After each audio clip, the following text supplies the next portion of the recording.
सभी को नमस्कार एवं प्रणाम। आज हम श्री आदि गुरु शंकराचार्य जी द्वारा रचित एक ग्रंथ है मनीषा पंचकम, उसको पढ़ने जा रहे हैं। तो सर्वप्रथम हम गुरु वंदना करेंगे। ओम गुरुर्ब्रह्मा गुरुर्विष्णु गुरुर्देवो महेश्वरा गुरुर्साक्षात् परब्रह्म तस्मै श्री गुरुवे नमः। तस्मै श्री गुरुवे नमः। तो ये जो ग्रंथ है आदि शंकराचार्य जी द्वारा रचित है, इसका नाम है मनीषा पंचकम। तो जैसे मनीषा का मतलब क्या और पंचकम का मतलब क्या? पंचकम मतलब पांच, तो ये 5 श्लोकों की रचना है। और मनीषा मतलब मेरे मन का निश्चय, उसको हम मनीषा कहते हैं। तो यह जो 5 श्लोकों का सरल सा ग्रंथ है, इसमें सरल शब्दों में अत्यंत ही गहन गूढ़ विषय को समझाया गया है। और ऐसा कहा जाता है कि एक बार आदि शंकराचार्य जी अपने शिष्यों के साथ गंगा जी में स्नान करके काशी विश्वनाथ मंदिर की ओर जा रहे थे। तो जब वो मंदिर की ओर जा रहे थे तो उन्होंने सामने देखा कि कोई हाथ में झाड़ू और पंजा लेके एक चंडाल रूप देखा। जो चंडाल दिखा वो सामने से आ रहा था हाथ में झाड़ू वगैरह लेकर। तो आचार्य जी ने जैसे ही उनको देखा, शंकराचार्य जी ने जैसे ही उस चंडाल को देखा, तो उनको उनके मुंह से जो शब्द निकले, तो कहते हैं कि उनके अंदर का ब्राह्मण भाव जाग गया। मतलब वो तो एक दिव्य स्थिति वाले हैं शंकराचार्य जी, पर उस चंडाल को देखकर उनका जो मनुष्य तत्व था वो जागृत हो गया। और वो देखते ही बोल उठे, अरे चंडाल किनारे हट जा, बाजू हो जा, हट हट, ऐसे बोला, भागो भागो, कई पुस्तक में ऐसा भी दिया। तो ऐसा कहा जाता है कि कभी ऐसा होता है कि पूर्णता की स्थिति वाला व्यक्ति भी कभी नीचे उतर जाता है, मतलब वो शरीर के दर्जे पे आ जाता है। और जब वो शरीर के लेवल पे आ जाता है तो उसे अहंकार आ जाता है। उसे जैसे ही उसने गंगा जी में स्नान किया तो उसको लगने लगा मेरा शरीर जो है पवित्र हो गया है। और जब वो मंदिर जा रहा है तो मंदिर भी एक अपनी आत्मिक स्थिति का प्रतीक है। तो वो जब बाहरी उसने मनुष्य शरीर की स्थिति जब आ गई, अहंकार आ गया, तो उनके मन में ये आ गया कि मैं ज्यादा पवित्र हूँ और ये चंडाल मुझे दूषित कर देगा। तो ऐसा ही शंकराचार्य जी के साथ हुआ। जैसे हम लोगों में भी अहंकार आ जाता है जब हम कुछ व्रत तपस्या करते हैं और नहीं करते, तो हमें लगता है देखो देखो हम कितने महान है, हम ये कर रहे हैं। तो और ऐसा भी कहा जाता है कि जो भगवान है, उनको अपने ये जो विशेष रूप थे शंकराचार्य जी, उनके अंदर ये कमी देखी नहीं गई, ये सहन नहीं हुई। और जो भगवान शंकर चाहते थे, बहुत सारी ऐसी कथाएं हैं कि उनसे ये देखा नहीं गया, या भगवान शंकर चाहते थे कि जो ज्ञान शंकराचार्य जी के मुख से प्रकट हो और इस संसार को उस ज्ञान का लाभ हो। इसलिए भगवान शिव ने, शंकर जी ने चंडाल का रूप धारण कर लिया। तो चंडाल कौन था? शिव जी थे, जो रूप बदल कर आए थे। तो यह तो ऐसा कह लीजिए कि वो शंकराचार्य जी के मुख से ज्ञान प्रकट करवाना चाहते थे जो हम सबके लिए हितकारी होगा। या कई कथाओं में आता है कि वो अपने मनुष्य लेवल पे आ गए थे तो उनकी स्थिति देखी नहीं गई, उसको वापस अपनी स्थिति में लाने के लिए। तो इस प्रकार की कई बातें सामने आती हैं। तो कई कहते हैं कि ऐसा शंकराचार्य जी के साथ हो ही नहीं सकता, वो तो दिव्य स्थिति वाले थे। और ऐसा उनके कोई शिष्य के साथ हुआ था, तो शिष्यों को भी आचार्य शंकराचार्य कहा जाता है। तो वो शिष्य के साथ ऐसा हुआ और शंकराचार्य जी ने जो इसका जवाब दिया, जो ये शिष्य के साथ हुआ, शिष्य ने चंडाल को कहा हटो हटो, और आगे जो 5 श्लोक है वो शंकराचार्य जी ने उसके उत्तर में कहे। तो इस प्रकार की भी कथा आती है। अब घटना चाहे कोई भी हो, इसमें जो आचार्य हमें ज्ञान बताना चाह रहे हैं, जो हमें समझाना चाह रहे वो हमारे लिए प्रसाद रूप है और उसे हमें ग्रहण करना है। तो हम इस ज्ञान को समझेंगे, जानेंगे। तो क्योंकि कहते हैं ना, नोइंग इज बीइंग, तो हम इस ज्ञान को जानेंगे। तो जो शंकराचार्य जी ने कहा दूर हटो दूर हटो, तब जो चंडाल था उसने कहा भागो दूर हटो कहकर तुम किसको दूर हटाना चाहते हो आचार्य? क्या आप अपने ये अन्नमय शरीर को अन्नमय शरीर से दूर करना चाहते हो, या चेतना को चेतना से दूर करना चाहते हो? तो चंडाल का यह भाव था यहाँ कहने का कि हम सब तो शरीर से अलग अलग हैं, हम दिखाई पड़ते हैं शरीर से सब अलग अलग, पर हम सभी का शरीर ये 5 भूतों से बना है। तो क्या हम इन 5 भूतों से अलग हो सकते हैं क्या? नहीं हो सकते। और सभी के शरीर ये 5 भूतों से ही बने हैं। तो अलग होकर कहने का मतलब क्या है? और ये पूरा जगत ही 5 भूतों से बना है, तो किसको किससे तुम अलग करना चाह रहे हो? और यदि ये नहीं, आप ये चाहते हो कि चेतना से चेतना को दूर करना चाहते हो, तो वह कैसे हो सकता है? क्योंकि एक ही चेतना सभी में विद्यमान है। हम सब कहते हैं ना ब्रह्म एक ही है, एक ही है, वो अद्वितीय है ही नहीं। तो यही एक चेतन शक्ति पूरे जगत में व्याप्त है, यही एक चेतन शक्ति कारण है पूरे जगत का, जो अद्वितीय है। तो फिर भला तुम कैसे किसको किससे दूर कर सकते हो? यह चंडाल ने कहा। तो शंकराचार्य जी यह सुनकर बहुत ही आश्चर्यचकित रह गए। चंडाल के इस प्रश्न से जैसे उनके हृदय में, इस प्रश्न ने उनके हृदय को जैसे चीर दिया हो, उनको एकदम चुभ गया ये। और इसी दौरान शंकराचार्य जी अपनी स्थिति जो उनकी थी, वो एकदम दिव्य स्थिति में लौट आए, वो अपनी दिव्य स्थिति में पहुंच गए, ऐसा कहते हैं। तो अब ये जो चंडाल है वो अपने प्रश्न को फिर से और स्पष्ट करता है और पूछता है कि आकाश में जो सूर्य है, वह चाहे गंगा जल में प्रतिबिंबित हो या नाले में, उसको तो कोई फर्क नहीं पड़ता। हाँ, प्रतिबिंब जो है वो जरूर अलग अलग होंगे, जिसमें प्रतिबिंब पड़ेगा, जैसा उसका जैसे स्वच्छ पानी में पड़ेगा, साफ पानी में पड़ेगा, तो प्रतिबिंबित एकदम जो है वो प्रकाशमय होगा, साफ साफ दिखेगा। पर जो मैले जल में पड़ेगा वो इतना साफ नहीं दिखेगा। पर उस सूर्य को इससे कोई फर्क नहीं पड़ता। जैसे एक ही आत्मा सात्विक बुद्धि में जब प्रतिबिंबित होती है, तो वो मेधावी ब्राह्मण कहलाती है, और वही आत्मा तमोगुणी बुद्धि में जब प्रतिबिंबित होती है, तो वो शूद्र कहलाती, शूद्र बन जाती है। तो व्यक्तियों में भेद निश्चित हो सकते हैं, पर चेतना में कैसे अंतर हो सकता है, ऐसा वो चांडाल पूछ रहा है। उसी प्रकार उसने आगे कहा, जैसे सोने के घड़े में आकाश और मट्टी के घड़े में आकाश में क्या अंतर हो सकता है? जैसे जो भी स्पेस है, चाहे कोई भी घड़ा हो, मट्टी का हो, किसी भी चीज का हो, चाहे सोने का हो, वह तो एक ही रहेगा उसमें जो आकाश है। तो यह जो आनंद रूप बोध के सागर में ऐसा भेद या ब्रह्म कैसे हो सकता है कि यह ब्राह्मण है तो उसके लिए शब्द क्या विप्र, या वो शूद्र है श्वपच, तो ये कैसे भेद हो सकता है कि ये शूद्र है और ये ब्राह्मण है? तो यह सब चंडाल ने पूछा। तो अब यह सुनकर शंकराचार्य जी ने 5 श्लोकों में वैदिक ज्ञान, अद्वैत ज्ञान का निरूपण किया है। और व्याख्यान इस प्रकार की गई है कि उसमें वेदों के चारों महावाक्य का भाव समझाया गया है। तो जो ऋग्वेद का ऐत्रेय उपनिषद में हमने महावाक्य पढ़ा था, प्रज्ञा नाम ब्रह्म, तो पहले श्लोक में वह आता है। दूसरे श्लोक में अहम ब्रह्मस्मि यजुर्वेद के बृहदारण्यक उपनिषद में पढ़ा था। फिर तीसरे श्लोक में तत्वमसी का निरूपण आता है, जो सामवेद के छांदोग्य उपनिषद में हमने पढ़ा था। और चौथे महावाक्य अयम आत्मा ब्रह्म, जो अथर्ववेद के मांडुक्य उपनिषद में हमने पढ़ा था, वो चौथे श्लोक में आता है। और 5वें श्लोक में इस पूरे ज्ञान का फल क्या है, इस आध्यात्मिक यात्रा का फल क्या है, उसको बताया गया है।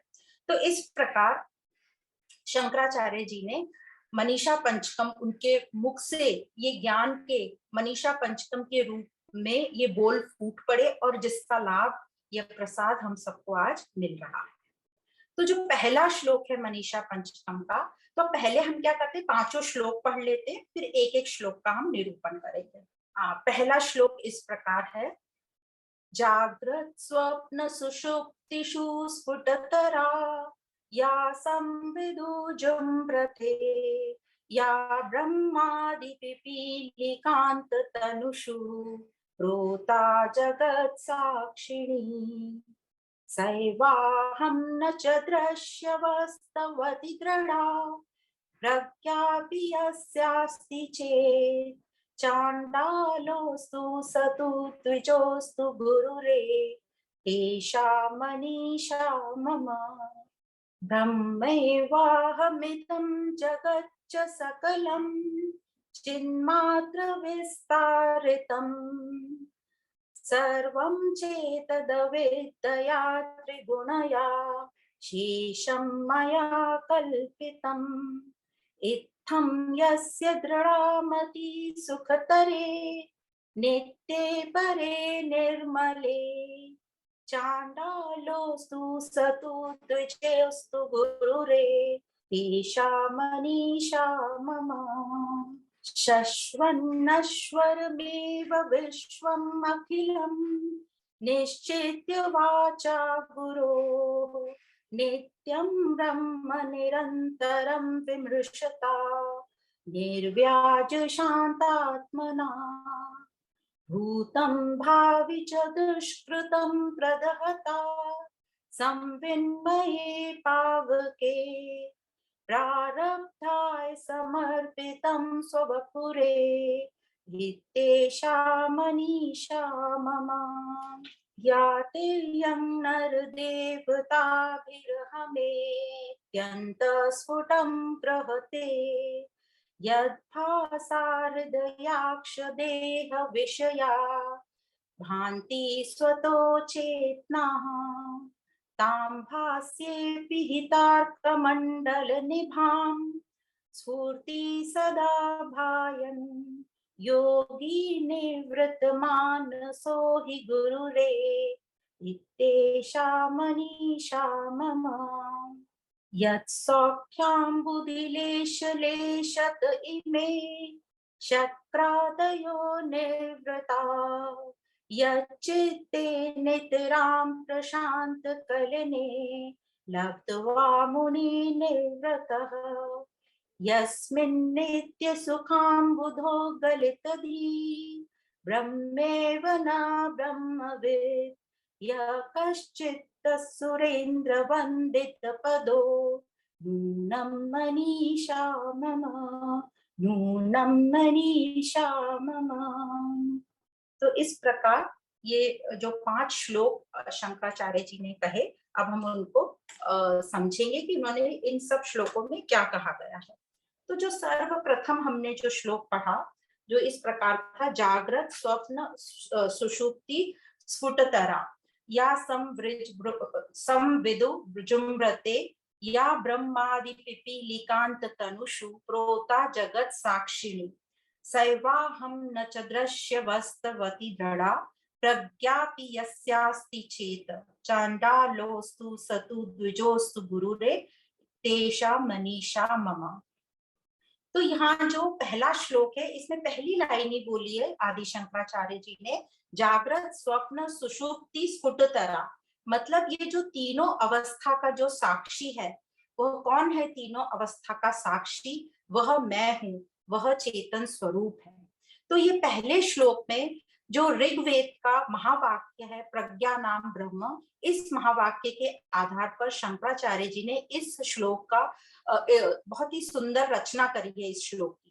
तो जो पहले श्लोक में हमें एक्चुअली बताया जा रहा है नित्य और अनित्य का भेद, उसको समझा रहे हैं, आत्मा और अनात्मा कौन है।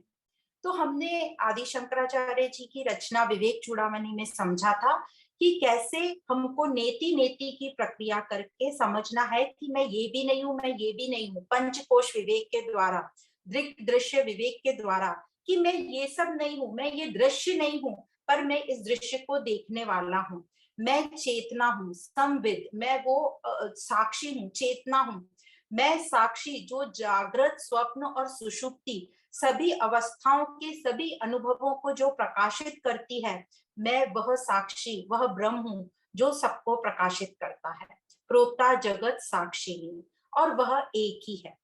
तो यहाँ बोला है, फिर नेक्स्ट लाइन में बोला या ब्रह्मादि पिपीलिकांत तनुषु, मतलब ब्रह्मा से लेकर चींटी तक, पिपीलिकांत मतलब चींटी तक में यही चेतना विद्यमान है, यही दिव्य तत्व है, मतलब पेड़ पौधे पशु पक्षी मनुष्य आदि सब में यही एक चेतना है। और इसी चेतना के कारण जो हमारा मन बुद्धि शरीर जो भी है, सभी वस्तु विषय उसके कारण अनुभव कर पाते हैं। तो ये शरीर मन बुद्धि सब चीजें जो अनुभव कर रहे हैं ये चेतना के कारण कर रहे हैं। और बिना इसके शरीर मन बुद्धि काम ही नहीं कर सकते, क्योंकि जो शरीर मन बुद्धि है वो तो भौतिक पदार्थों से बने हैं, वो अचेतन है, उनके बिना ये चेतना के बिना ये सब काम नहीं कर सकते। तो जैसे हम जानते हैं आत्मा तो सभी जगह होती है, पर उसको अभिव्यक्त करने के लिए एक पर्टिकुलर चीज चाहिए। जैसे हमारे अंदर मन है जो इस चेतना को अभिव्यक्त करता है, तो यह सब अनुभव करने में जिस चेतना का प्रयोग होता है वह आत्मा ही चेतना है। और यह चेतना की जीवन प्रदायिनी जो शक्ति है वही प्रज्ञा है, और यही चेतना मेरा स्वरूप है। यह जो मुझे दिखाई पड़ता है, ये जगत जो भी सामने विषय वस्तु चीजें दिखाई देती हैं, यह मैं नहीं हूं, पर मैं दृष्टा हूं, इन सबको देखने वाला हूं। तो आगे शंकराचार्य जी कहते हैं जो ये सब जानता है कि मैं दृष्टा हूं, मैं साक्षी हूं, मेरा जो स्वरूप है वो साक्षी है, जो सभी अवस्थाओं को प्रकाशित करता है, वही जागृत पुरुष है। और जिसने इस सत्य को जान लिया वही तत्व ज्ञानी है। फिर वह चाहे चंडाल हो चाहे ब्राह्मण हो, वह निश्चय ही मेरा गुरु है। तो ऐसी शंकराचार्य जी इस पहले श्लोक में घोषणा करते हैं कि यह मेरा दृढ़ निश्चय है कि यह वही मेरा गुरु होगा, चाहे वो चांडाल हो या वो ब्राह्मण हो। तो यहाँ पर जो महावाक्य प्रज्ञा नाम ब्रह्म, इसको समझाया गया है कि जो चेतन स्वरूप है यह मैं हूँ। तो यहाँ पर हम जा तो रहे हैं अद्वैत की स्टडी करने, हमारी यात्रा अद्वैत को पाना है, एक ही ब्रह्म तत्व को समझना है कि सभी वही ब्रह्म है। पर इस श्लोक में अभी हमें यह बताया कि मैं ब्रह्म हूं, मैं दृष्टा हूं, और यह जो सब दृश्य जगत मुझे दिख रहा है मैं वह नहीं हूं। तो इस पहले श्लोक में अभी हमें अद्वैत नहीं बताया गया है, अभी तो दो बताया गया ना, मैं ब्रह्म, मैं दृष्टा, और यह सब दृश्य, क्योंकि धीरे धीरे करके हमें उस अद्वैत तक ले जाएंगे। अब आगे के श्लोक में जो एक और हम महावाक्य सुनते हैं कि ब्रह्म सत्य जगत मिथ्या, तो इसका हमें निरूपण करना है, इसको समझा रहे हैं। और यह जो श्लोक है ब्रह्म सत्य जगत मिथ्या, ब्रह्म सत्य तो हम जान लिया हमने, पर अभी हमें जगत मिथ्या समझ में नहीं आया है। तो नेक्स्ट श्लोक में अभी बताएंगे कि ये ब्रह्म सत्य और जगत मिथ्या कैसे है, और यह जो हमें द्वैत से अद्वैत की ओर ले जाएंगे कि ये जो जगत है ये उस ब्रह्म का ही विस्तार है। तो जो नेक्स्ट श्लोक हमने पढ़ा था, ब्रह्मैवामिदं जगत् सकलम चिन्मात्र विस्तारितम सर्वं चेतद् विद्यया त्रिगुणया शेषम मया कल्पितम इत्थम यस् दृढ़ामति सुखतरे नित्ये परे निर्मले चांडालोस्तु सतु द्विजोस्तु गुरुरे इत्येषा मनीषा मम। तो यहाँ पर ये बताना चाह रहे हैं कि चिन्मात्र विस्तारितम, यह जो सब कुछ हमें जगत दिखाई दे रहा है यह इसी ब्रह्म का विस्तार है। और यह विस्तार कैसे हुआ, तो उन्होंने बोला त्रिगुणमय माया जो हमने पढ़ा है, ब्रह्म ब्रह्म के साथ जब उसकी शक्ति है, माया शक्ति जो है जिसको हम समझ चुके हैं त्रिगुण माया, सतोगुण रजोगुण और तमोगुण, तो इस शक्ति से उसका विस्तार हुआ। तो यह चेतना जो है यही इसी का पूरा विस्तार है। तो ये चेतना हुई कारण, मतलब ब्रह्म कारण हुआ, और ये जो जगत है ये उसका कार्य हुआ। तो कार्य और कारण बताया। तो पहले श्लोक में बताया कि मैं दृष्टा, मैं ब्रह्म, और मैं जगत नहीं हूं, ये दृश्य नहीं हूं। तो हमें दो चीज समझ गई, मैं और ये जगत, मैं साक्षी और ये जो सारा दृश्य। अब यहाँ बता रहे हैं कि ये जो सारा दृश्य है उस चिन्मात्र विस्तारितम, उस चिन्मय सत्ता का, उस ब्रह्म का ही यह सब विस्तार है। तो ब्रह्म हुआ कारण और जगत हुआ कार्य। और कभी भी कार्य और कारण को अलग नहीं किया जा सकता। यदि कारण को अलग कर दिया तो वो कार्य होगा ही कैसे। तो एग्जाम्पल देते हैं, जैसे कि लहरों को जल से अलग नहीं किया जा सकता, आभूषण को स्वर्ण से अलग नहीं किया जा सकता, फर्नीचर को लकड़े से अलग नहीं किया जा सकता। तो इस प्रकार हमें समझा रहे हैं कि इस ब्रह्म को और जगत को अलग नहीं कर सकते, ये साथ में ही रहेंगे। अब जैसे अब हम बोलते हैं ना कुछ कुछ जैसे अच्छा होता है, शुभ होता है, तो हम बोलते हैं टच वुड, तो हम वो सत्ता को, तत्व को याद करते हैं। हम ये थोड़ी ना बोलते हैं touch chair, touch table, touch wood. तो ऐसे मूल को याद करो, ऐसे बताया जा रहा है।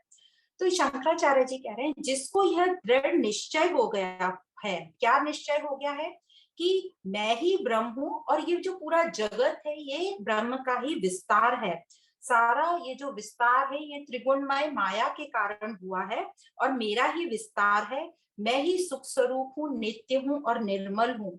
ऐसा जो जान गया है वही मेरा गुरु है, चाहे वो चांडाल हो या वो ब्राह्मण हो। तो यहाँ द्वैत समाप्त हुआ कुछ हद तक और हम अद्वैत में आ गए, मतलब मैं और जगत हम सब ब्रह्म हैं। तो इस प्रकार हमें धीरे से द्वैत से अद्वैत की ओर ले गए। तो हमें यहाँ ये तो समझ गया ब्रह्म सत्य, पर अभी हमें ये जो जगत है वो मिथ्या नहीं लग रहा। क्यों नहीं लग रहा हमें ये जगत मिथ्या? क्योंकि अभी जो हमारी मन बुद्धि है उसमें हलचल है और अज्ञानता है। तो अज्ञानता के कारण विक्षेपता होती है और उसके कारण हमें जो भी कुछ दिखाई देता है हम उसे सत्य मान लेते हैं, हालांकि वो सत्य नहीं है, वो सत्य का विस्तार है। और मिथ्या का मतलब वो चेंजेबल है, परिवर्तनशील है। और इस जो चेंजेबल है इसको हम सत्य मान लेते हैं, उससे हम आसक्त हो जाते हैं और फिर उसका रिजल्ट हमें जो है सत्य, हम उसे सत्य मान लेते हैं पर वो सत्य है नहीं। तो उसका रिजल्ट भी जो हम उससे जो हमें मिलता है वो परमानेंट नहीं मिलता, इसलिए हम दुखी होते रहते हैं क्योंकि चेंज होता रहता है। तो ये ऐसा क्यों हुआ? क्योंकि हमें सत्य दिखाई नहीं देने के कारण हमें अप्रतीति हो गई। अप्रतीति हो गई मतलब हमें दिखाई नहीं दे रहा सत्य। तो जो दिखाई नहीं दे रहा उसकी जगह हमें कुछ, हमारे मन को आदत है कुछ ना कुछ तो अनुमान लगाने की, देखने की, तो हम उसे कुछ और देख लेते हैं।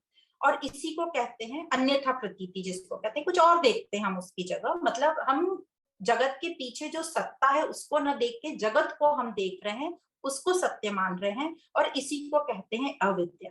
जैसे कि हमने विवेक चूड़ामणि में पढ़ा था, तमोगुण के कारण आवरण शक्ति होती है, फिर विक्षेप शक्ति होती है रजोगुण के कारण, तो हम कुछ और इमेजिन करने लगते हैं।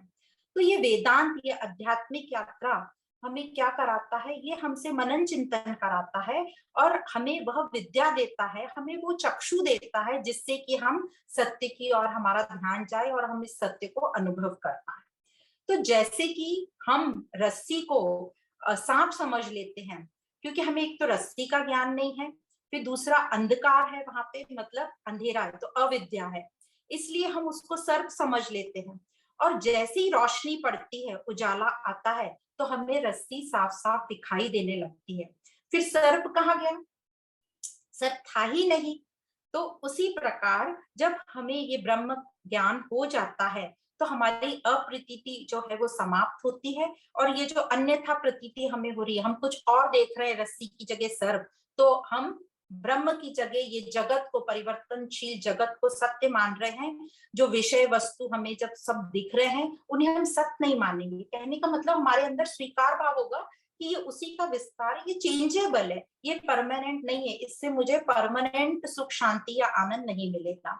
तो जैसे ही ज्ञान का प्रकाश होता है तो हमें जगत दिखाई नहीं देता, सब जगह ब्रह्म स्वरूप ही दिखाई देता है। मतलब हम सब में परिवर्तन को स्वीकार करते हैं कि ये परिवर्तनशील है और मूल सत्ता कुछ और है जो नित्य है और अपरिवर्तनशील है। और सिर्फ जैसे कि हमें रोशनी पड़ते से ही सिर्फ रस्सी दिखाई देती है, सर्प कहीं दिखाई नहीं देता, और हम पूछते भी नहीं कि सर्प कहाँ गया कहाँ गया, क्योंकि हमें समझ गया कि वो कहाँ गया, वो था ही नहीं। और फिर और एग्जाम्पल देते हैं, जैसे सपने, हम जब सपना देखते हैं तो हमें सपना एकदम सच्चा लगता है और जागने पर पता चलता है कि वह झूठा था। तो जैसे ही हम जाग गए तो हमें पता चल गया कि वो तो सब झूठा था, सपना था। और सपना हम कैसे देखते हैं? हम अकेले, अब हम ही दृष्टा होते हैं सपने में, पर उसमें हमें अनगिनत चीजें दिखती हैं, अनगिनत लोग दिखते हैं, तो वो एक का ही विस्तार हुआ। तो ब्रह्म भी एक ही है और जो भी कुछ हमें दिखाई देता है सब उसका विस्तार है, जो कि हमारी ही कल्पना है, मया कल्पितम।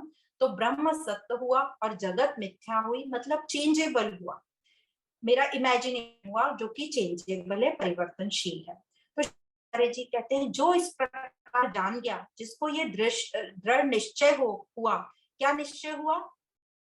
कि अहम ब्रह्म, ये सब मेरा ही विस्तार है, जगत से प्रभावित नहीं होता, मतलब परेशान नहीं होता। जगत में तो सब चले गई पर वो परेशान नहीं होगा। जैसे जागने पर व्यक्ति सपने से परेशान नहीं होता, वो समझ जाता है अच्छे से, पक्का है उसको कि वो सपना था, वो झूठा था। क्योंकि उसका मन बुद्धि, जब ये ज्ञान प्राप्त हो जाता है तो उसका जो मन बुद्धि वो दिव्य हो जाते हैं, और वो अच्छी प्रकार से जान गया इस दिव्य मन से कि ये ब्रह्म ही नित्य है, निर्मल है और सुख है। तो यहाँ शंकराचार्य जी कह रहे हैं कि जिसने इस विद्या से, इस वेदांतिक विद्या से, इस आध्यात्मिक विद्या से, ब्रह्म ज्ञान से इस अविद्या का नाश कर दिया हो, और जिसका नाश हो गया अविद्या का, और उसको निश्चय हो जाएगा कि वो ब्रह्म ही नित्य है और निर्मल है और सुखमय है, वही मेरा गुरु है, चाहे वो चांडाल हो या वो ब्राह्मण हो, यही मेरी दृढ़ धारणा है। ऐसा शंकराचार्य जी इस श्लोक में कह रहे हैं, दूसरे श्लोक में। तो ये जो दूसरा श्लोक है, इसमें शंकराचार्य जी ने यजुर्वेद के बृहदारण्यक उपनिषद में बोले गए महावाक्य अहम ब्रह्म अस्मि को बताया है। तो इसका ये मतलब है कि जो अहंकार से ऊपर उठ गया हो, जिसका मन बुद्धि एकदम शांत हो गए हों, शुद्ध हो गए हों, जो ब्रह्म ज्ञान में प्रतिष्ठित हो गया है, वही परम गुरु है, ऐसा शंकराचार्य जी कह रहे हैं। तो इस प्रकार यह दूसरा श्लोक यहाँ पर समाप्त होता है। अब नेक्स्ट श्लोक में शंकराचार्य जी दो बातें बताते हैं। एक तो वो एक महत्वपूर्ण उपदेश दे हैं कि गुरु के वचनों को सत्य करो, मतलब जो भी हम ये शास्त्रों को पढ़ते हैं उसके वचन को सत्य करो। और दूसरा, वो सिद्ध पुरुष की प्रशंसा कर रहे हैं इस श्लोक में। तो हम नेक्स्ट श्लोक, तीसरा श्लोक पढ़ेंगे। शश्वं नश्वर्मेव विश्वम् अखिलं निश्चित्य वाचा गुरो नित्यं ब्रह्म निरन्तरं विमृशता निर्व्याज शान्तात्मना भूतं भावि च दुष्कृतं प्रदहता संविन्मये पावके प्रारब्धाय समर्पितं स्वपुरे इत्येषा मनीषा मम।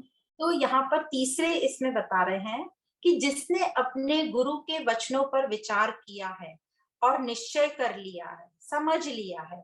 कैसे किया होगा उसने गुरु के वचनों पर निश्चय या समझा होगा? श्रवण, मनन और निधिध्यासन से। क्या विचार किया कि जो गुरु ने बाहरी जगत को और शरीर को नश्वर बताया है कि यह शरीर और जगत विकारी है और नश्वर है, तो पहली लाइन में ही था नश्वर, तो उसको समझ लिया है। क्या समझ लिया है? कि इस परिवर्तनशील जगत से नित्य सुख की आशा नहीं रखना है मुझे, ये उसने अच्छी तरीके से समझ लिया है। और उसने गुरु के महावाक्य को सत्य किया है। कौन से गुरु के महावाक्य को? तत्वमसि, वह तुम हो। तो उसने इसको सत्य किया है, जो गुरु हमको बोलते हैं, जो हमने इस छांदोग्य उपनिषद में भी पढ़ा था, तत्वमसि। तो उसको वो सत्य करता है कि नित्य तुम ही हो, गुरु कहते हैं। तो उस शिष्य ने, उस साधक ने उसको सत्य किया है। कैसे सत्य किया है? अपना विवेक जागृत करके। और उसने अपना विवेक जागृत करके उसने सच्चा वैराग को पाया है विषय वस्तुओं के प्रति। तो ये कौन कर सकता है? ये एक साधक ही कर सकता है जो ज्ञान का अधिकारी हो जाएगा। तो हमने विवेक चूड़ामणि में ज्ञान के अधिकारी कौन होते हैं तो पढ़ा था, विवेक जिसके पास विवेक हो, वैराग्य हो, षट संपत्ति हो और मुमुक्षु हो। तो ये चार क्वालिटीज जब होंगे तो हम ज्ञान के अधिकारी होंगे। पर वो साधक कैसे बना होगा, मतलब ये ज्ञान का अधिकारी यहाँ तक वो कैसे आया होगा? तो ऐसा बताया जाता है कि हमारे जो चार पुरुषार्थ हैं, काम, अर्थ, धर्म और मोक्ष, तो जब व्यक्ति कर्म योग में रहता है, भक्ति योग में रहता है, उपासना योग में रहता है, मतलब कर्म योग से उसकी चित्त की शुद्धि होती है, भक्ति योग से उसमें समर्पण का भाव आता है, उपासना से उसमें एकाग्रता आती है और वो अधिकारी बनता है। तो क्या होता है जब हम जीवन में चलते हैं, तो जब हमारा धर्म, अर्थ और काम, ये तीन पुरुषार्थ हमारे पूरे होने लगते हैं, तो लाइफ में जैसे हमने अर्थ, पैसा कमा लिया, हमारी सब उपलब्धियां हो गई, तो हम और आगे बढ़ते हैं और धीरे धीरे कभी ईश्वर की कृपा से हमको कोई मार्ग मिल जाता है, या हमें समझ आने लगती है कि यह सब चीजें जो हैं, इनसे मुझे नित्य सुख प्राप्त नहीं हो रहा, ये अनित्य है और मुझे नित्य की खोज करनी चाहिए, ऐसे मन में जब विचार आने लगते हैं, वो भी सब ईश्वर की कृपा और हमारे पहले जो कर्म होंगे, प्रारब्ध होंगे, उस अनुसार चलता है। तो हमें ईश्वर की कृपा से वो ज्ञान मिलता है और वो मार्ग हमें मिलने लगता है। हम सत्संग सुनने लगते हैं, फिर उनका मनन चिंतन करते हैं और फिर धीरे धीरे हम निधिध्यासन की ओर बढ़ते हैं। तो इस प्रकार वो साधक बन जाता है। तो साधक अपनी साधना में लगा रहता है। कैसे लगा रहता है? नित्य निरंतर वो अपनी साधना में लगा रहता है। कर्म योग से चित्त शुद्ध होता है, फिर भक्ति योग से समर्पण भाव आता है, प्रेम आता है, और उपासना से एकाग्रता और फोकस उसका बढ़ता है और उसका मन शांत होने लगता है और नित्य निरंतर वो अभ्यास करने लगता है और धीरे धीरे धीरे इस साधक अधिकारी बनता है और उसको समझ जाता है कि ब्रह्म ही नित्य है। तो ऐसे व्यक्ति जो समझ जाते हैं कि मैं ब्रह्म स्वरूप हूँ, ब्रह्म ही नित्य है, और ऐसे व्यक्ति के जैसे ये समझ आ जाता है, उसके जो भूत और भविष्य के सारे कर्म जो हैं ज्ञान अग्नि में भस्म हो जाते हैं। तो ये हमने कर्म सिद्धांत में पढ़ा था, विवेक चूड़ामणि में भी पढ़ा था। और वह जब उसके सारे कर्म भस्म हो जाते हैं, तो फिर वह अपने शरीर तो चलता रहता है जितनी भी उसकी प्रारब्ध होगी, तो शरीर को वो प्रारब्ध के हाथों में समर्पित करके स्वतंत्र हो जाता है। तो यहाँ कर्म सिद्धांत हम थोड़ा सा रिवाइज कर लेंगे। जैसे हमें पता है कि अच्छे कर्मों का फल अच्छा होता है, और मतलब धर्म युक्त जो कर्म करते हैं नैतिक मूल्यों के साथ, और जो हमारे समाज और धर्म शास्त्रों में कहें तो उसका फल जो होता है वो सुखमय होता है, अच्छा होता है, मतलब सुख सुख मिलता है उसको। और जो अधर्म पूर्वक कर्म किए होते हैं उसका जो फल होता है वो दुख, या उसको हम पाप कह देते हैं। तो सुख को हम पुण्य बोलते हैं और दुख को हम पाप बोलते हैं। तो इस प्रकार हमें कर्मों का सिद्धांत पता होना चाहिए। तो अधर्म पूर्वक कर्म मतलब जो अहंकार और स्वार्थ के लिए जो किए जाते हैं, वो सारे कर्म हमारे मन चित्त पर छाप छोड़ देते हैं कि और ये जो छाप छोड़ देते हैं ये हमारे मन बुद्धि पर जो अधर्म पूर्वक किए रहते हैं, वो हमारे मन बुद्धि पर दबाव डालते हैं और हमें विषय भोगों में लगाए रखते हैं, और उसके कारण हम गलत कर्म करते रहते हैं या गलत कर्म में पड़ जाते हैं, और उसका परिणाम फिर क्या होता है? पाप होता है, दुख होता है, या दूषित कर्म होता है। तो इस प्रकार हमें ये कर्म का सिद्धांत पता होना चाहिए। ये कर्म के सिद्धांत से कोई भी नहीं बच सकता। तो आचार्य कहते हैं जिसने भी शरीर धारण किया है उसको कर्मों का फंदा भी धारण हो जाता है। हमें कर्म करने में सतर्क रहना चाहिए, और वेदांत हमें ये बार बार बताता है कि तुम शरीर नहीं आत्मा हो। तो शरीर आया है तो कर्म तो आएंगे, हमारे साथ प्रारब्ध आएगी, पर इसमें वेदांत हमको कैसे हेल्प करता है, ये शास्त्र हमको कैसे हेल्प करते हैं, वो बार बार हमें हमारा परिचय बताते हैं कि तुम शरीर नहीं, तुम आत्मा हो। और जब आत्मा में स्थित हो जाते हैं, ये सब जो प्रोसेस उपासना, कर्म, साधना, भक्ति, उपासना और यह सब करते हुए जब हम आत्मा में स्थित हो जाते हैं तो सारे कर्म भस्म हो जाते हैं। तो इसको इसको एक बहुत अच्छी स्टोरी से समझाया गया है।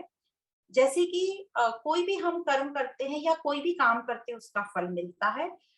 वैसे ही बताया गया है कि जैसे एक चोर ने चोरी करी और उसकी कंप्लेन हो गई पुलिस।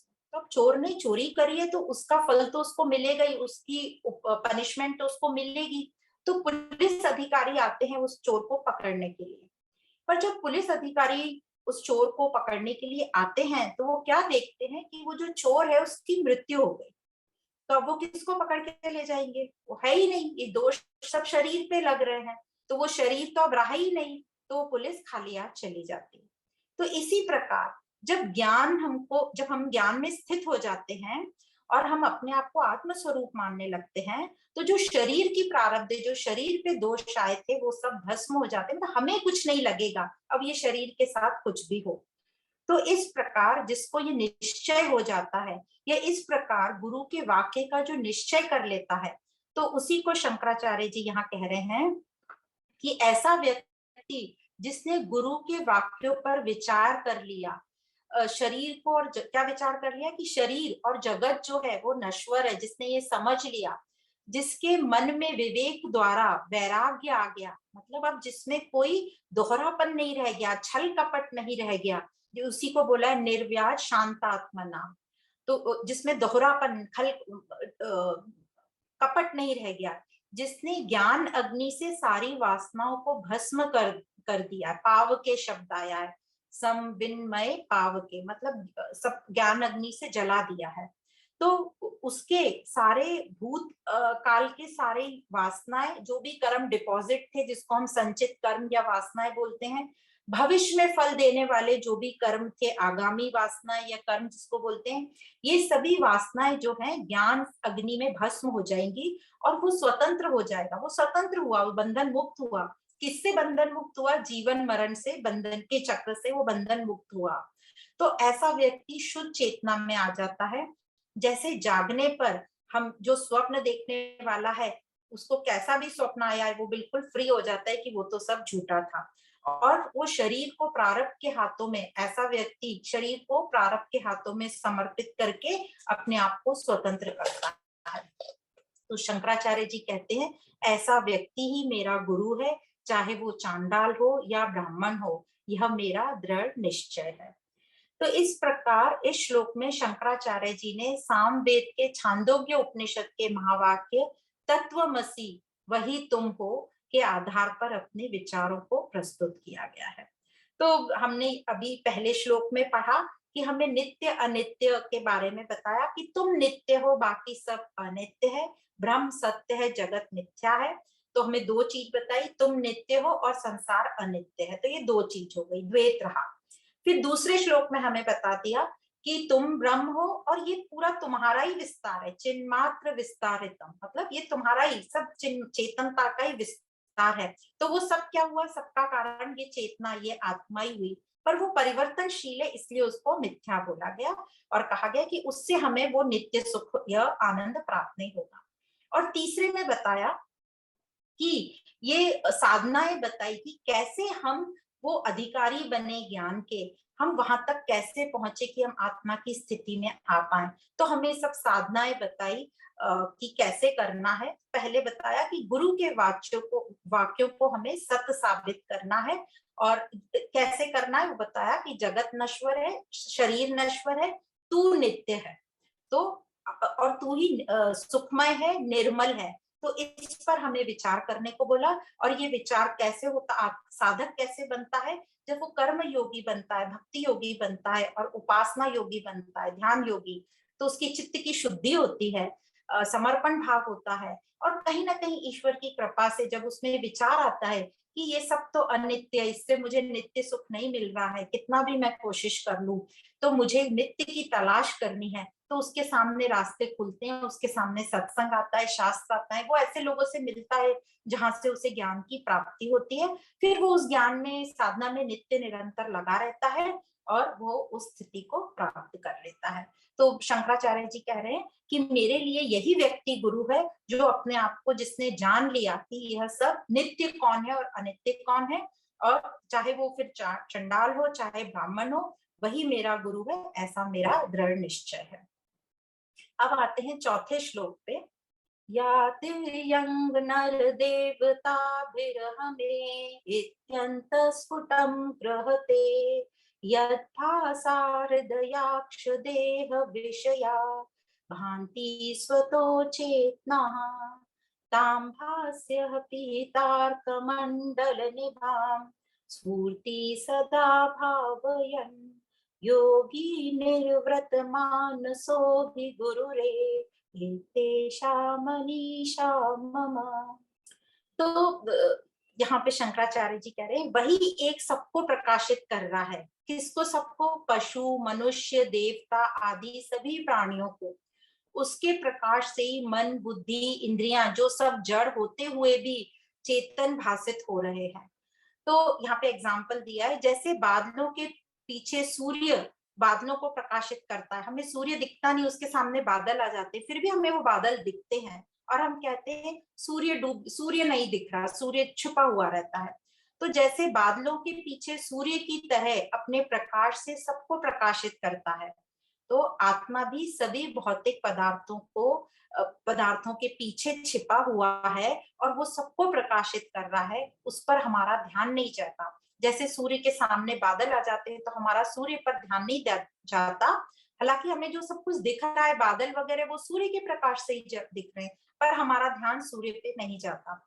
और भी इसमें बहुत सारे एग्जाम्पल बताते हैं, जैसे सूरज की रोशनी में ही हम सब ये काम कर पा रहे हैं, पर हम उस सूर्य को या प्रकाश को इतना महत्व नहीं देते, पर जो प्रकाशित हो रहा है उसको हम महत्व देते हैं। तो वही कह रहे हैं आचार्य कि हमारा ध्यान बाकी विषय वस्तु पर रहता है जो प्रकाशित हो रही है, पर जो प्रकाशित करता है उस पर हमारा ध्यान नहीं रहता। तो इस श्लोक में यही कह रहे हैं कि ध्यान साधन योग की बात कर रहे हैं कि निधिध्यासन मतलब मूल पर ध्यान दो। और इस श्लोक में आचार्य ने कहा अपने विचार, आचार्य जो है अथर्व वेद के जो मांडुक्य उपनिषद में महावाक्य आता है, अयम आत्मा ब्रह्म, यह आत्मा ही ब्रह्म है, के आधार पर शंकराचार्य जी ने अपने विचार रखे हैं। और वो कह रहे हैं ध्यान योग से मतलब जो व्यक्ति मन को बाहरी वस्तुओं से हटाकर अपने भीतर जो हृदय में स्थित चेतन तत्व है उससे जोड़ता है। हृदय में स्थित क्यों बोला है, वैसे तो आत्मा सब दूर है, पर हमारा हृदय जो है प्रेम स्वरूप बोलते हैं और उसमें शुद्धता की निशानी बोल रहे हैं, तो इसलिए यहाँ कहने के लिए भाव प्रकट कर रहे हैं कि जो व्यक्ति अपने हृदय में स्थित उस चेतन तत्व से अपने आप को जोड़ लेता है, ये तत्व की खोज में जो लगा रहता है उसे योगी कहते हैं। मतलब जो संसारिक कार्य करते हुए भी ध्यान में लगा हुआ है, क्या ध्यान में लगा है कि सब कुछ उसी से प्रकाशित हो रहा है, सबका मूल कौन है उसको बार बार याद आता है। तो जहां आम व्यक्ति का ध्यान ही नहीं जाता, वो योगी का वहां ध्यान रहता है। तो शंकराचार्य जी इस श्लोक में कहते हैं कि ऐसा योगी ही मेरा गुरु है, जिसका ध्यान संसारिक कार्य करते हुए भी मूल तत्व पर जिसका ध्यान रहता है, चाहे वो चांडाल हो या वो ब्राह्मण हो। तो इस प्रकार ये चौथे श्लोक में निधिध्यासन पर जोर दिया है। पहले साधना बताई, फिर निधिध्यासन की ध्यान दो उस मूल तत्व पर। वही मेरा गुरु है जो ये जानता है, वही योगी है जो अपने आप से कनेक्टेड होता है, अपने आप को जो जानता है कि मैं ही आत्मा हूँ और यही मेरा स्वरूप है, वही नित्य है और निर्मल है।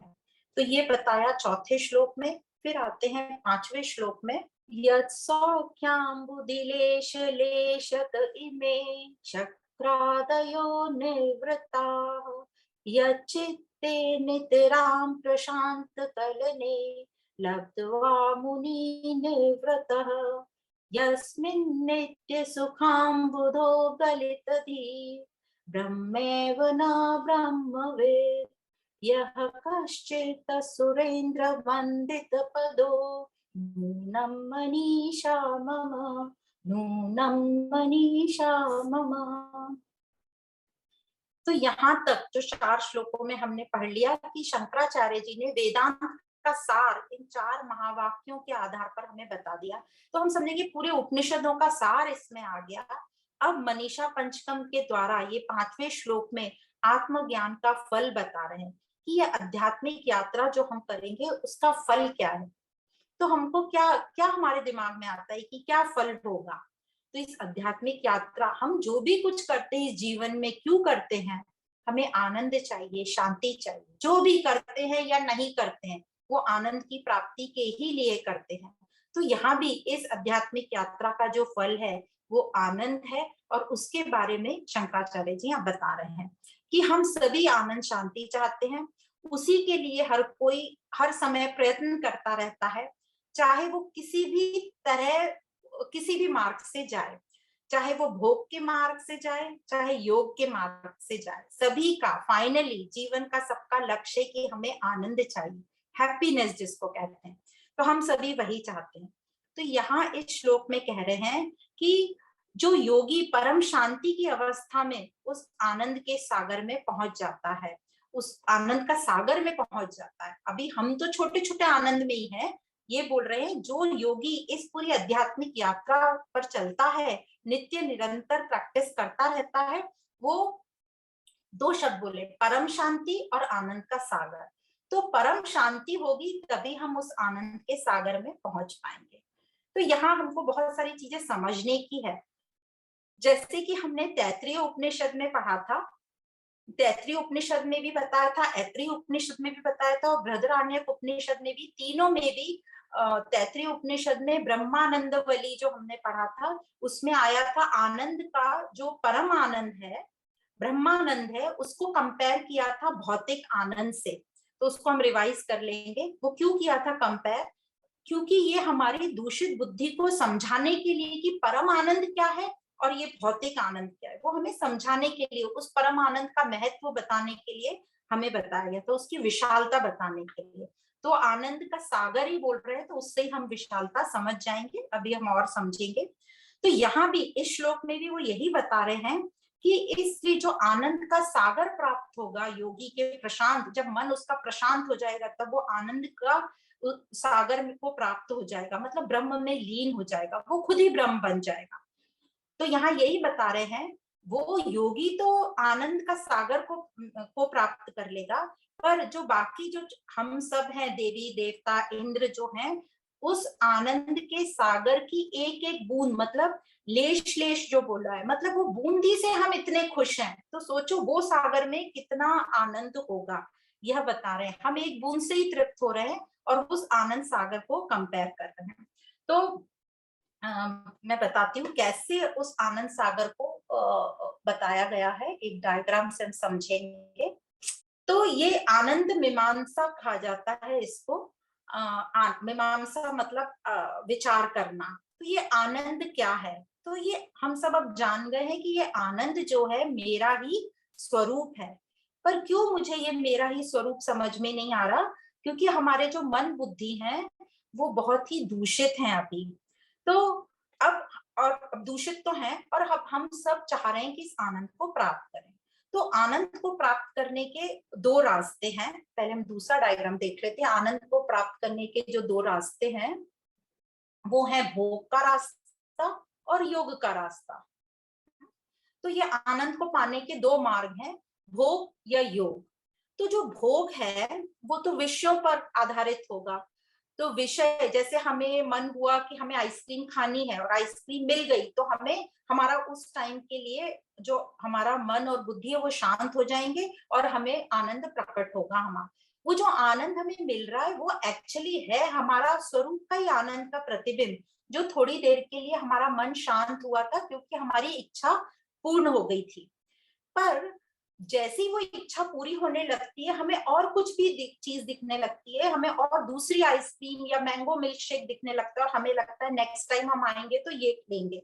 तो हमारा फिर से मन बुद्धि जो है हलचल में आ जाता है और वो आनंद हमारा गायब हो जाता है। तो ये हुई भोग का रास्ता, कि हम अपनी इच्छाएं पूर्ति करते रहें और उस आनंद को पाते रहें, जो कि संसारिक आनंद है, अनित्य है, और जो आध्यात्मिक या हमारे स्वरूप के आनंद के कंपैरिजन में न्यूनतम है, बहुत ही कम है। ये विषयों पर आधारित है, इसलिए इसको कहते हैं विषयानंद। तो जब हम अपने आनंद के लिए बाहर के विषय और वस्तुओं पर निर्भर रहते हैं तो उसको बोलते हैं विषया आनंद। जो हम भोग, अपनी इच्छाएं पूरी करते रहो, मेहनत करते रहो, इच्छाओं को पूरी करते रहो और थोड़े थोड़े बिट्स और पॉकेट्स में हमें आनंद मिलता रहेगा। अब दूसरी जो है वो है योग। तो दो मार्ग है, पहला हो गया योग और दूसरा भोग, और दूसरा है योग। योग में क्या होता है, जो साधक होता है वो अपने आनंद के लिए बाहर की वस्तुओं पर निर्भर नहीं रहता, क्योंकि उसको पता है कि मेरा जो स्वरूप है वही आनंद स्वरूप है। भोग में भी यही हुआ था कि हमें वो आनंद अंदर से ही मिल रहा था, पर हमें लग रहा है कि वो आइसक्रीम या वो चीज या घर, जो भी कुछ वस्तु है, वो मिलने से मुझे आनंद हो रहा है।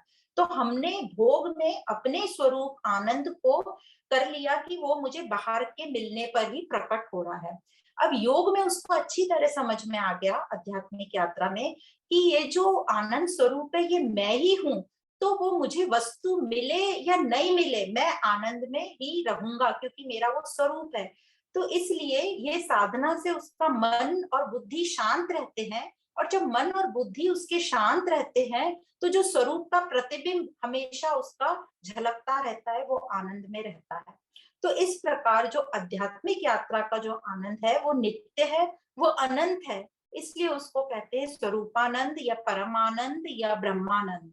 वो बाहरी वस्तुओं पर आनंद के लिए निर्भर नहीं होता।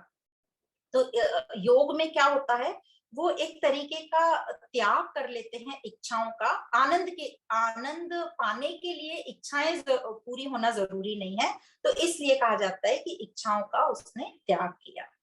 अब हम ये हमें कुछ हद तक समझ में आई है चीजें, और हम दूसरा फोटो देखते हैं जिसमें हमें यहाँ पे जो बताया है कि हमारा जो मनुष्य का आनंद है वो कितना न्यूनतम है, और ब्रह्मानंद है जो वो कैसे आनंद का सागर है, और वो मनुष्य के आनंद से कितने गुने ज्यादा है। तो जो सबसे नीचे हम देख रहे हैं, ये आनंद मीमांसा में आता है। तो जो मनुष्य का जो आनंद है, तो मनुष्य का आनंद का, अब हम ये नपाई कर रहे हैं आनंद की। तो कोई भी चीज हम नापते हैं तो कोई इकाई या नंबर से नाप रहे हैं, तो यहाँ हम नंबर से नाप रहे हैं। तो कोई भी मनुष्य का जो सर्वश्रेष्ठ आनंद है, मतलब उसके जीवन में जो भी सुख सुविधा आप इमेजिन कर सकते हो वो सब है, और उसका जो शरीर है वो उसको इंजॉय करने के लिए पर्याप्त है, मतलब उसका शरीर भी स्वस्थ है, उसको सब चीजें जो चाहिए, घर वगैरह जो भी आप इमेजिन कर सकते हो, घर परिवार बच्चे अवधा पैसा सब उसके पास है, रूप रंग। तो ऐसी स्थिति में भी जब उस मनुष्य का जो आनंद है, भरपूर आनंद है, वो है यदि 1 इकाई, तो उसके ऊपर का जो आनंद वो बता रहे हैं, उसके ऊपर का आनंद है गंधर्वों का आनंद, जो उससे 100 गुना ज्यादा है।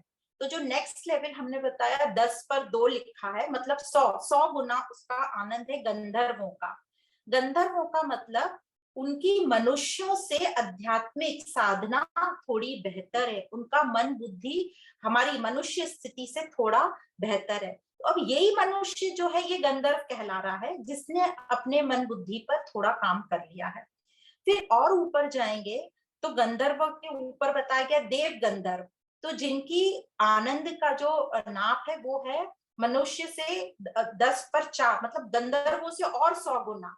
और फिर उसके ऊपर बताया है देवताओं का जो 10 पे 6, मतलब जो देव गंधर्व हैं वो गंधर्व से 100 गुना, फिर देवता आ गए वो देव गंधर्व से 100 गुना, फिर ऐसे ऐसे ऊपर चलते जाएंगे, फिर आते हैं इंद्र बृहस्पति प्रजापति और ब्रह्मानंद। तो सबसे ऊंचे लेवल पे आता है प्रजापति, जिसका जो है 10 के ऊपर 20 जो शून्य लग जाएंगे, मतलब पता नहीं कितने अरबों खरबों के तादाद में उसको वो आनंद रहेगा। उसी को कहते हैं ब्रह्मानंद, मतलब वो सागर है। अब यह आनंद हमें कैसे प्राप्त होगा? तो हमने देखो दूसरी तरफ लिखा है, जैसे जैसे आध्यात्मिक साधना बढ़ेगी, मन उतना उतना मन बुद्धि शांत होते जाएंगे, उतना उतना दूसरे डायग्राम में आप देख रहे हैं विषयों की चाहत आनंद के लिए कम होती जाएगी, मतलब मटेरियल वर्ल्ड पर डिपेंडेंसी हमारी कम होती जाएगी आनंद के लिए, भौतिक संसार पर हम निर्भर नहीं रहेंगे आनंद के लिए, और हमारा मन शांत होता रहेगा। और इसी जीवन में, इसी जन्म में हम वो प्रशांत मन होगा हमारा, और हम उस ब्रह्मानंद को प्राप्त कर पाएंगे जो प्रजापति के लेवल का बताया गया है। तो ये देख के लोगों, जैसे तैतृय उपनिषद वगैरह में लिखा है गंधर्वों को, गंधर्व कहाँ रहते हैं? स्वर्ग लोक में। फिर देव गंधर्व वो उनसे भी ऊपर स्वर्ग में रहते हैं, फिर देवता वो उनसे भी ऊपर स्वर्ग में, मतलब उनका मन उतना शांत और शांत और शांत होता जाता है, और वो शांत मन में जो हमारा स्वरूप है आनंद स्वरूप, वो ठीक प्रकार से प्रकाशित होता है। तो इस प्रकार हम उस ब्रह्मानंद, मतलब आनंद के सागर में को प्राप्त कर सकते हैं, ब्रह्मानंद में लीन हो सकते हैं। तो ये हमने समझी आनंद की आनंद के ऊपर विचार, या आनंद मीमांसा का एक छोटा सा 2-4 सेंटेंस में जिसकी व्याख्यान की गई। तो अब ये जो विषय आनंद है ये आता जाता रहता है, मतलब, और हम उस पर डिपेंड निर्भर हो जाते, वो आया विषय हमें प्राप्त हो गए तो हम खुश हैं, विषय प्राप्त नहीं हुए तो हम दुखी हैं। तो जैसे जैसे पर हम आध्यात्मिक यात्रा करेंगे, ज्यादा हमारा मन शांत होता जाएगा, और तो हमारा जो आनंद स्वरूप का प्रतिबिंब उस मन बुद्धि में ठीक प्रकार से होगा, हमें आनंद की प्राप्ति होगी। तो जो योगी होते हैं वह ध्यान में लगे रहते हैं, और उनका मन जो है एकदम प्रशांत हो जाता है, यहाँ बोला वह मुनि कहलाता है, मतलब अशांति और अशांति से भी ऊपर वाला वो प्रशांत हो जाता है और वह मुनि कहलाता है। उसके मन बुद्धि प्रशांत है, इसलिए वो आनंद के सागर में लीन, मतलब ब्रह्म में लीन हो जाता है। उसी को यहाँ पे कहा यस्मिन नित्य सुखाम बुधो गलित धीर, मतलब उसकी मन बुद्धि एकदम ही शांत हो गई और वो आनंद के सागर में लीन हो गया। और ऐसे व्यक्ति को ब्रह्मैव न ब्रह्मविद, मतलब ऐसे मुनि को ब्रह्म को जानने वाला नहीं कहा जाता, ऐसे मुनि को कहा जाता है कि वह स्वयं ही ब्रह्म हो गया, वो ब्रह्म स्वयं ही ब्रह्म हो जाता है। तो किसी को यदि आप बहुत बड़े महान कोई गुरु आचार्य को आप बोलेंगे कि ये ब्रह्म को जानने वाले हैं, तो उनको बुरा लग जाएगा, क्योंकि वो बोलेंगे हम जानने वाले नहीं, हम तो स्वयं ही ब्रह्म हैं। और वे पूरी तरीके से तृप्त रहते हैं। और यही फल है आध्यात्मिक यात्रा का, यही फल है ध्यान का, कि अनंतता को प्राप्ति होती है, उस आनंद की प्राप्ति होती है, वो खुद ही आनंद स्वरूप बन जाता है। तो ऐसा ज्ञानी पुरुष पृथ्वी पर परमात्मा ही कहा जाएगा। सभी देवताओं का वो राजा उसको कहा जाता है, उसको सब पूजते हैं। इसी को कह रहे हैं इस श्लोक में सुरेंद्र वंदित पदो, मतलब सुरेंद्र मतलब सबका राजा, उसी को वंदन है। और शंकराचार्य जी यहाँ कह रहे हैं मेरे लिए वही गुरु है, चाहे वो चांडाल हो या वो ब्राह्मण हो।